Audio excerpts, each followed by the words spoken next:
Chris Kreider is rightly a healthy scratch, and the Rangers once again embarrass themselves. Let's talk about it.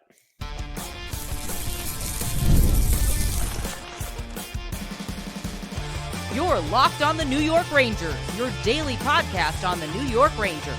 Part of the Locked On Podcast Network, your team every day. Welcome back, Blue Shirts fans, to episode number 1212 of the Locked On New York Rangers podcast. I'm your host, John Chick. Just want to thank you guys, as always, for making Locked On New York Rangers your first listen every day. We are free and available on all platforms, including YouTube. And today's episode of Locked On New York Rangers is brought to you by FanDuel. You can start the season with a big return on FanDuel. New customers can place a $5 bet, and you will get started with $250 in bonus bets. If you win your first $5 bet, visit FanDuel.com to get started. And we are, of course, part of the Locked On Podcast Network, your team every day. So, my God, where do we even start with this one? Just when you think the lows can't possibly get even lower, this is the kind of performance that the Rangers treat you to. Just another complete no-show in what I thought was a big game against the Devils. Apparently, the Ranger players don't feel the same way that I did because they basically no-showed it. The first period, I guess, was semi-competitive, and then they basically just gave up after that. They lose this game 5-0 to the New Jersey Devils. Just the latest embarrassment in a season, just chock full of them at this point. And that's another thing, too. Like, I'm running out of words. I'm running out of adjectives and every other form of speech to explain what's going on here with the New York Rangers. We've called it embarrassing. We've called it terrible. We've called it lackluster and lifeless and listless. And we've called it a train wreck. We've called it a car crash. Is there any other car euphemism that I can go with? Any other automobile euphemism that I can go with? I'm not really sure. If you can think of one, you can let me know. But this is just beyond unacceptable, and it's just completely inexplicable. If you looked at what this team did last year and you thought, okay, they're playing over their heads, they're not quite as good as their record says they are. They did have the best record in the NHL last season. Okay, fine. You can certainly make that case.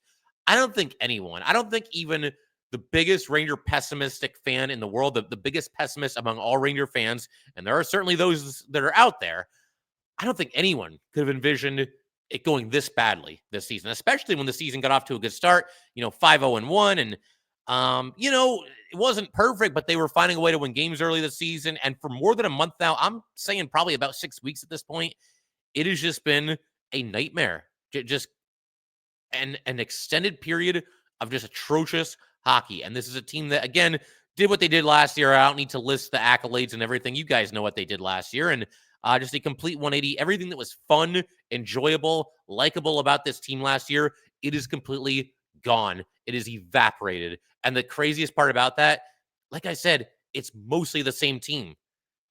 Barclay Goodrow, I know he was a leader and everything and brought a lot of intangibles. Was he this important to this team? I was a big fan of Erik Gustafsson. I think I like Gustafsson more than most Ranger fans did. He started to struggle toward the end of the season. Was he this important to this team? Was Alex Wennberg this? How is this team this bad? It's just mind-boggling. But before I go on too much of a tangent, I do kind of want to reel things back in here and focus on what was obviously the story of the day for the New York Rangers, and that was Chris Kreider being a healthy scratch. And in my estimation, this was completely justified and honestly long overdue. I know there's going to be a lot of Ranger fans who will probably comment on this episode and who have already voiced their opinion that it should have been Mika Zibanejad that was the healthy scratch for this game rather than Kreider. You are correct, because I don't think anyone is a bigger offender so far this season than Mika Zibanejad. But just because Mika deserves a healthy scratching does not mean that Chris Kreider does not. Because as far as guys that aren't pulling their weight and just aren't showing up and aren't giving you competitive hockey, I think Mika Zibanejad is right at the top of this list. But right behind him right now is Chris Kreider. Again, I think it should have been Mika over Kreider, but Kreider paid the price here today, and you can't act like, oh, this was unjustified or he didn't deserve this. All this talk from Kreider not too long ago, he did that post-game interview, or might have even been between, game days, where, we got to do this and we got to do that. And he was getting all fired up and dropping all these F-bombs, which is really uncharacteristic of Chris Kreider. And you're thinking okay, is he going to pick it up? Is he going to get things rolling? Is he going to at least lead by example here for this team? And honestly, I think he's been as bad and as invisible as ever since he gave that address. It's just been one lethargic performance from the next from Chris Kreider. He is supposed to be the veteran player, the guy that has been here longer than anybody. He's supposed to be the guy, or at least one of the guys, that can lead the team out of the darkness and back into the light when you go through a stretch like this, an awful stretch like this. And it just keeps getting worse and worse and worse.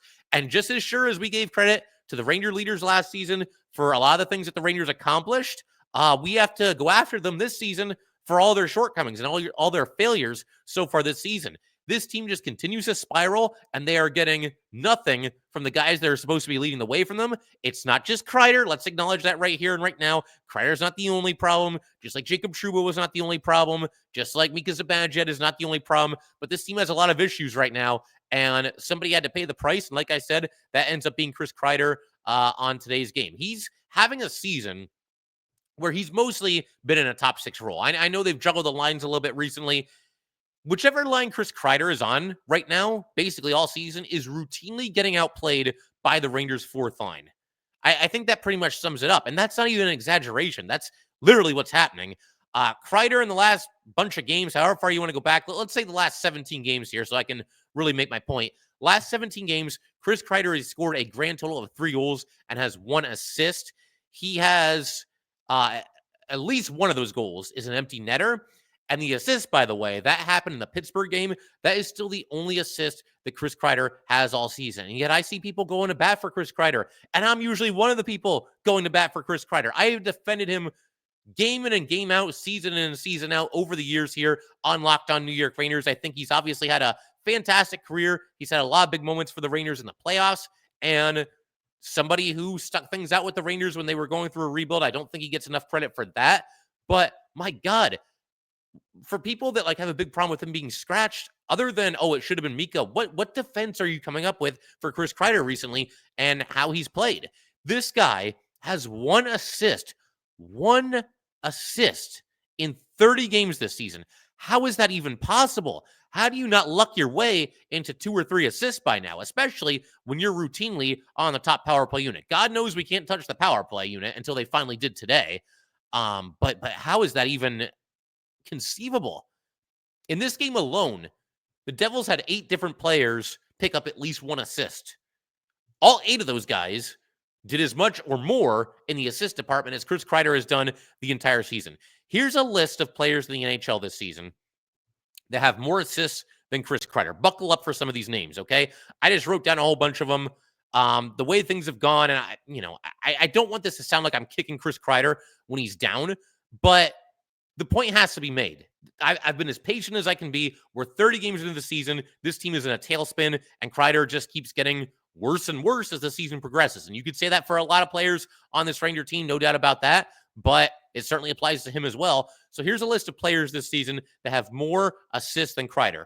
Cody Glass, Cole Schwinn, Jordan Eberle, who has played a grand total of 17 games, Tyler Johnson, who is at the very end of his career and has played a total of 9 games, Robert Bortuzzo, Travis Hamonic, Isaiah George, Zach Ospachuk, I'm not even sure if I'm saying that right, Ivan, his first name and last name are the same, Mark Del Gaizo, Brett Howden, Ryan Lindgren has more assists than Chris Kreider, somebody named Jake Bean has more assists than Chris Kreider, Tanner Jeannot, Ranger legend Ty Emberson, somebody named Fraser Minton, Phil DiGiuseppe, who has played 2 games this season and has more assists than Chris Kreider, Dylan McElrath, who has played 10 games this season.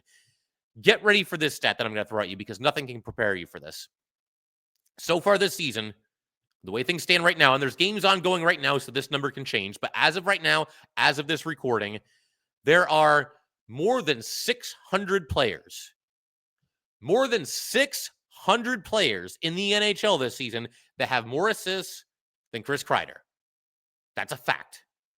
Now, it's exactly 600 skaters, but I say more than 600 players because there are 2 goalies that have more assists than Chris Kreider. That would be Peter Kochetkov and Dustin Wolf. I mean, this is rock bottom. And as far as him getting healthy scratch, I don't really have a ton of sympathy because, the warning shot had already been fired. Laviolette gave Kreider every opportunity to come out of this. He's been in the top 6 basically all season, except for that one game when he was on the 4th line. And to me, that was the warning shot that was being fired by Peter Laviolette there. Okay, we're juggling the lines. Mika, you're out of the top 6. Kreider, you're going all the way down to the 4th line. You need to pick it up, and you need to do it now because the next step is a healthy scratching. He shouldn't have to spell that out to Chris Kreider. Kreider should be able to put those pieces together himself. And maybe he did, but whether he did or not, it hasn't really affected his play since then.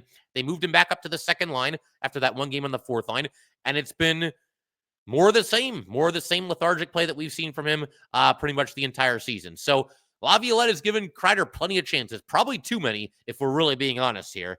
And, we see the healthy scratching and everybody's trying to connect the dots and everything.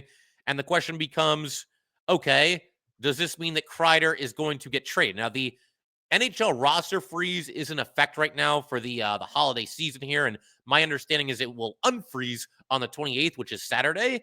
That's at least possible, but to me, whether there's a deal in place or not, this had to happen. I mean, his play kind of speaks for itself. And yes, again, he's not the only problem. I get that. Mika Zibanejad has been even worse. I get that too. But sooner or later, you have to send a message. You have to hold guys accountable. I mean, the people that have issues with Kreider being a healthy scratch there, are these the same people that are talking about accountability and holding these players responsible for their poor play? Is it the same people? It's got to be like 2 different groups, right? Because you can't say the one thing and then get upset when it actually happens, when somebody actually is held accountable, which is obviously what happened with Chris Kreider here today. But, my thing with Chris Kreider right now, it's just so sad to see this happening. Because again, even if you're not like a front row rah-rah Chris Kreider fan, I think you can at least appreciate the longevity. You can appreciate the fact that he's been a part of Ranger hockey for a decade and a half now. He's never wanted to go anywhere else. He's been a big-time playoff performer. As I mentioned, he is the longest tenured Ranger on the team. He was in the running to be the next Ranger captain when they ended up going with Jacob Trouba instead. He's been a part of all these deep playoff runs. Kreider's been in 5 different Eastern Conference finals and the Stanley Cup final once, 123 career Stanley Cup playoff games. He's climbed all these all-time New York Ranger lists, 3rd in goals scored. I think he's like 1st in power play goals, or he's definitely climbing that list if he hasn't gotten there yet. Games played, he's pretty high up on there too. A lot of different all-time franchise, lists where he's in the top 10 all time. And yeah, that has a lot to do with how many seasons he's played here, but the fact remains the same. This is a team that's been around forever, an original 6 team, and he's right up there on those lists. And is this really how it's going to end? Is this how Kreider is going to go out? Is he really going to let it happen this way? Is he playing hurt? Like, what's the problem? Why can't Chris Kreider give you a little bit more than what we're seeing from him this season? It just doesn't make any sense, even for somebody that is streaky. This is somebody that we've talked about it on and off on this podcast over the years too. Will Chris Kreider, will his jersey be right up there in the Madison Square Garden rafters with a bunch of other all-time Ranger greats? I'm not going to go into too much detail on that today. Like I said, we've talked about it before. I'm sure we'll talk about it in the future at some point. But, I mean, where's Kreider's pride, man? Like bring it a little bit more than you've been bringing it. There's no way that he can be this cooked, as the kids would say, right? Is this really how the Chris Kreider tenure is going to end here? 15 years, all these playoff moments, all these deep playoff runs. Is this it? He's just going to go through the motions while this team spirals and not provide any kind of fire, not provide any kind of veteran leadership, like nothing at all? This can't be the way it ends, right? It can't be the way it ends. There's got to be more that Chris Kreider can give. My last ditch hope here is that the message has finally been received after this healthy scratching here. We'll find out. We got to wait a little while. They don't play again until Saturday. They're at Tampa and then at Florida. I think that's the order. Those are definitely the next 2 games. And I think it's Tampa first and then Florida. But my God, man. I mean, Kreider just, it's hard to even know what to say as far as the quality of play and everything that's happened this year. And it all leads to a healthy scratching. And like I said before, I don't think it's that it's unjustifiable that Kreider did get the healthy scratching. So we're going to keep everything rolling in just a second. I want to continue our conversation about this game and specifically the veterans on this team and kind of wondering if Laviolette has lost the room, if they've quit on him, and also an interesting development with Mika Zibanejad regarding the Ranger power play. Going to be talking about all that in just a second. All right, we just want to take a minute to let everybody know that today's episode of Locked On New York Rangers is brought to you by Gametime. Gametime is focused on togetherness this holiday season. That means when you bring people together at live events, the experience is that much better, and it is the perfect gift. Gametime has a new feature called Gametime Picks that makes getting tickets for live events even faster and even easier.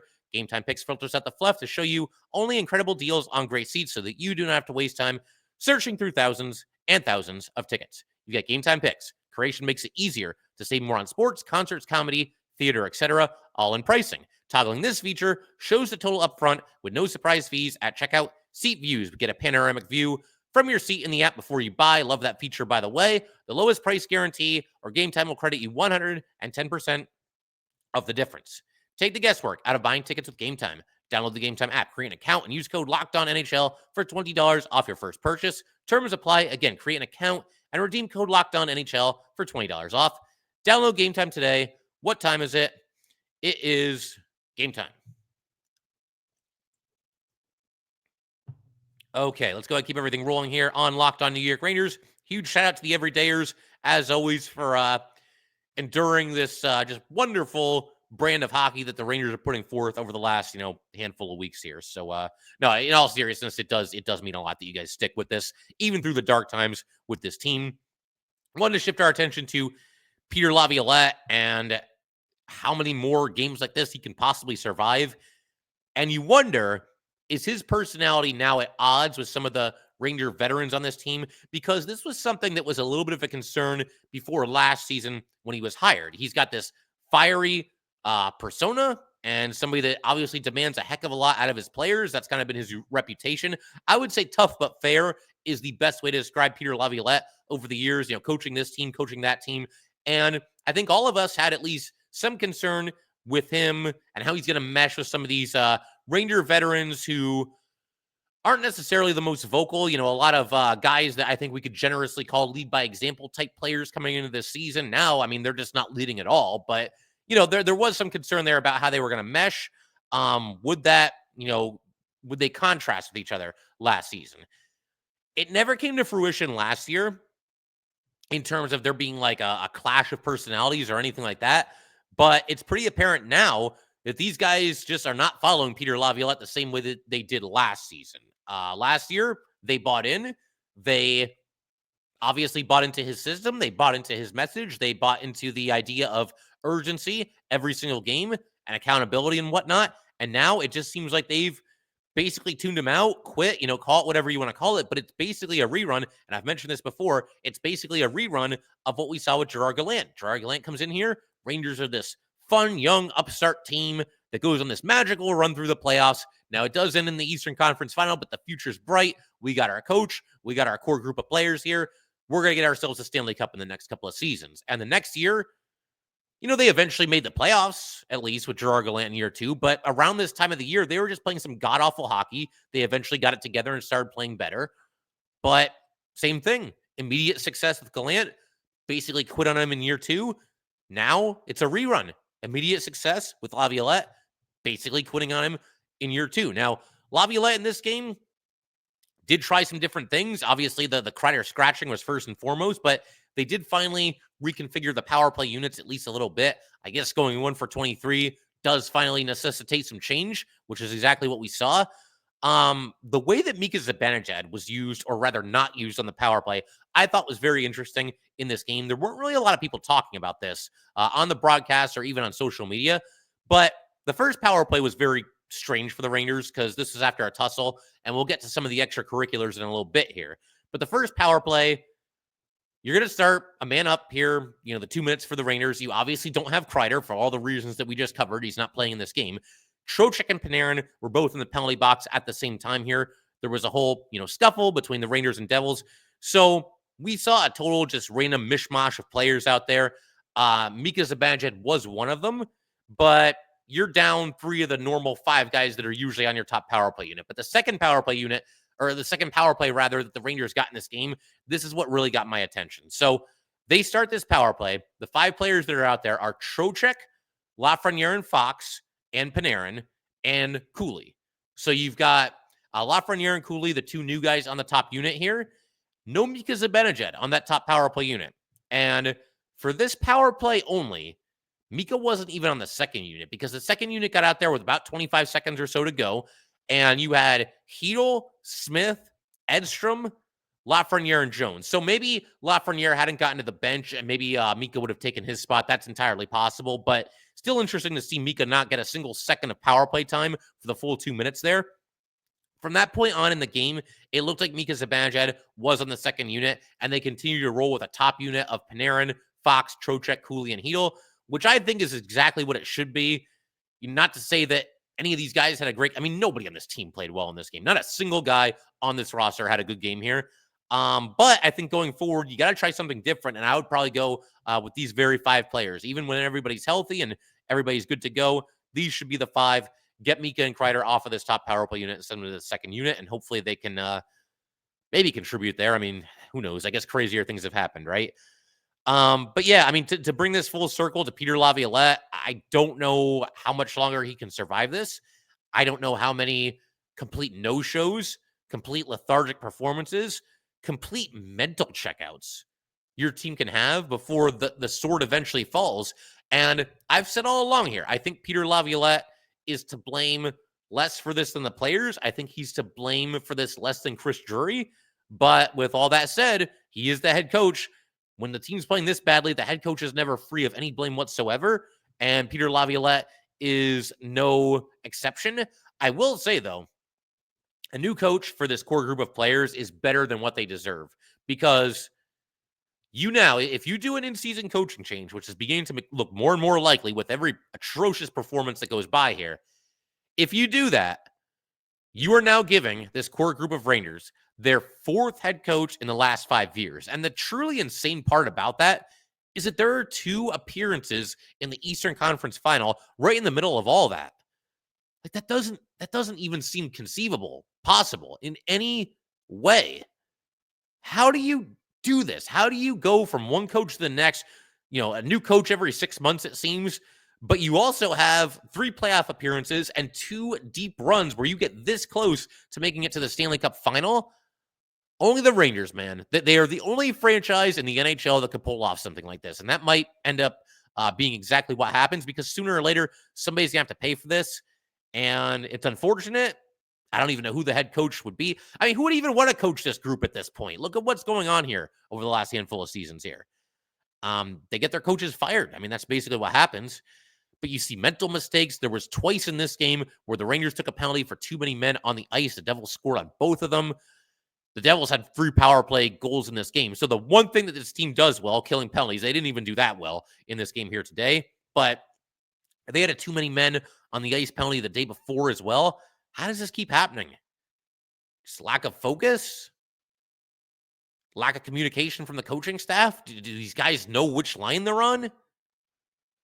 Hard to figure out, man. Hard to figure out what's happened here. I don't know how Peter Laviolette comes in here last year and seemingly connects with all these players and gets them all fired up and gets them going and leads them on this fantastic season, and just a complete 180. The definition of a 180. Like I said earlier, everything that made this team fun, likable, easy to root for, entertaining last season, it's gone. There's nothing left. There's nothing left. You might occasionally get, a great goalie performance from either Igor or Quick. That's about it. I mean, you've got a good penalty kill today, notwithstanding. What else about this team is fun? Will Cooley, that's been fun, seeing him break out. Brett Berard, he's been up and he's shown some flashes and some stretches of strong play. Philip Hedl, just from a human perspective, it's nice to see him back playing hockey again, and hopefully, obviously, over all the injuries that have ailed him over the last couple of years. What else is there? What else is there? What else is there to grab onto right now if you're a fan of this New York Ranger team? There's not much. There is not much. So in just a second, we're going to turn the page, take a look at some of the extracurriculars that went down in this game. The temperature obviously rose between the Rangers and Devils, as it is prone to do, and we will do that in just a second.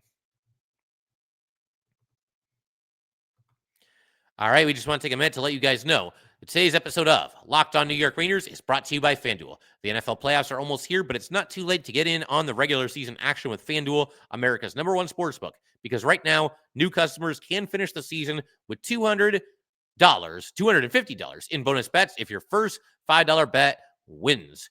FanDuel has so many ways for you to pick up a W. It's a lot of fun to bet on which players will score a touchdown and how many points each team will score. It's a rush. And you can also bet not only on who will win the game, but FanDuel also has bets for which players will score a touchdown, how many points each team will score, and so much more. Just visit FanDuel.com to join today. That's FanDuel.com for your chance at $250 in bonus bets. Make every moment more with FanDuel, an official sportsbook partner of the NFL.